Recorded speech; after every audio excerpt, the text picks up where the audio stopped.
What's up? Yan, ang lakas na naman ang trip ko for today's vlog. Dahil nga mabagyo, umuulan, yung mga paninda natin na pugo, syempre medyo ilang araw na, baka masira lang sila at tuluyang mapanis, hindi mapakinabangan. Kaya nagdesisyon ako na iluto na siya.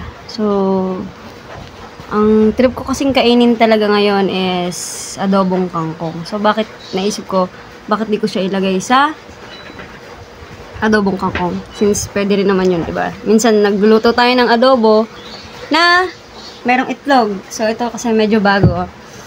Adobong kangkong na may pugo ng itlog. Pero, still masarap siya. Promise, masarap. So, anyway, I take this video just for the memories na mababalikan ko. Ewan ko kung gusto ko lang siyang balikan after so many years na nagluto ako ng ganito. Sa gantong panahon, August 4, 2024, kain tayo. Kasi mahilig din akong manood ng mga mukbang-mukbangan. Kwentuhan muna tayo. So, yun na nga. Halos, nagsimula kasi yung ulan na yan. Merkules na yun. Nagsimula yung ulan na yan Monday. Dire-diretso na siya. Halos wala siyang tigil.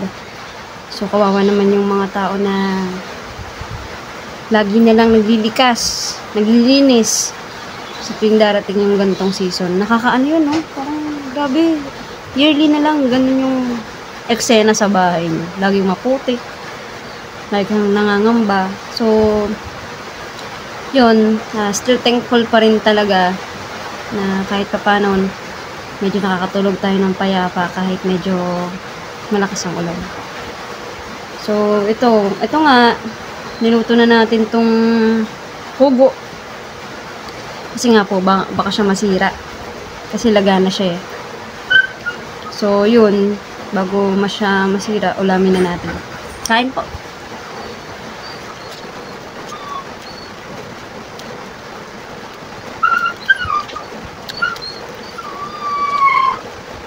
Sorry, nagkakamay ako ha. Trip kasi talagang magkamay ngayon eh. So, kung tatanungin nyo, dapat ang ulam ko sana ngayon ay yung sopas, yung something like yung mga sabaw. Tapos na po. Naganap na yan nung isang araw. Nagsopas na po kami. Ito ay talagang cravings ko lang. Woo!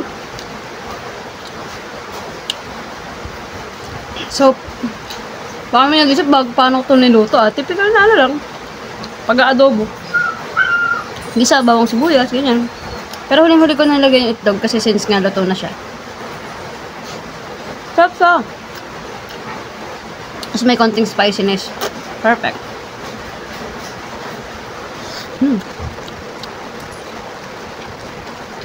Usok-usok pa.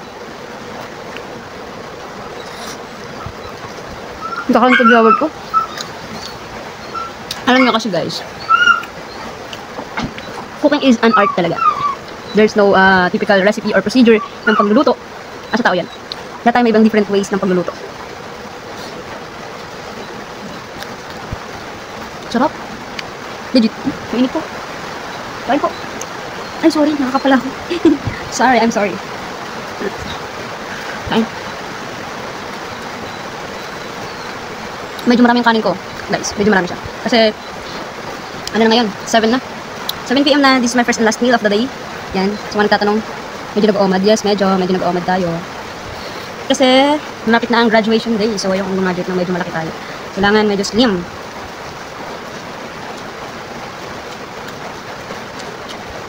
Pero, pwede rin naman okay mag-rice. Choice naman yan. Buwasan yung rice, mag-calorie deficit. Like that.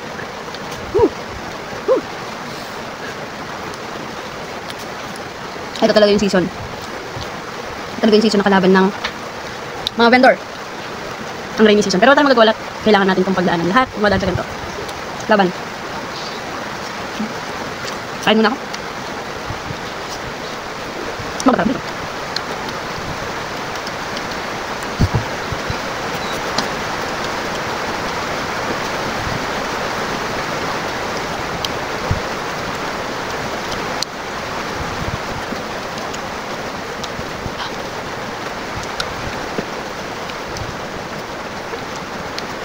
Sorry.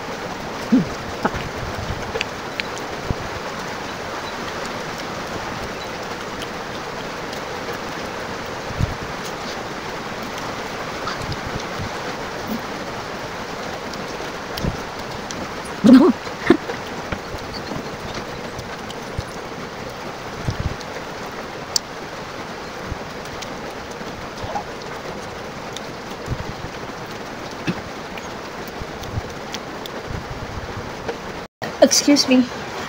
Thank you, Lord. Thank you, Lord. Excuse me again.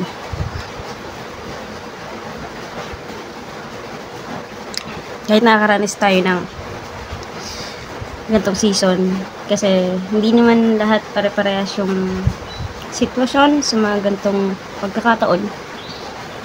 Yung iba, pagka ganitong season, ito yung time na para makapag-banding silang pamilya, nagluluto sila ng masasarap, tutulog sila, yung mga ganong bagay. Pero sa iba hindi. Yung iba, nasa evacuation center, yung iba hindi mapakali, lalo na yung mga apektado, yung hanap buhay. So, siguro ang lesson lang, dapat we should be thankful sa kung ano mang merong mga bagay na meron tayo. At i-cherish natin lahat ng mga bagay kasi hindi natin alam mangyayari kinabukasan. So, ang tagal ko na palang hindi nakakapag-upload. So, makikita nyo ang haba na ng hair ko dito.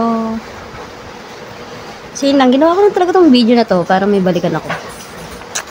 Ang kalipas ng ilang taon. Tignan natin kung ano yung mga magiging pagbabago sa buhay ko at natin.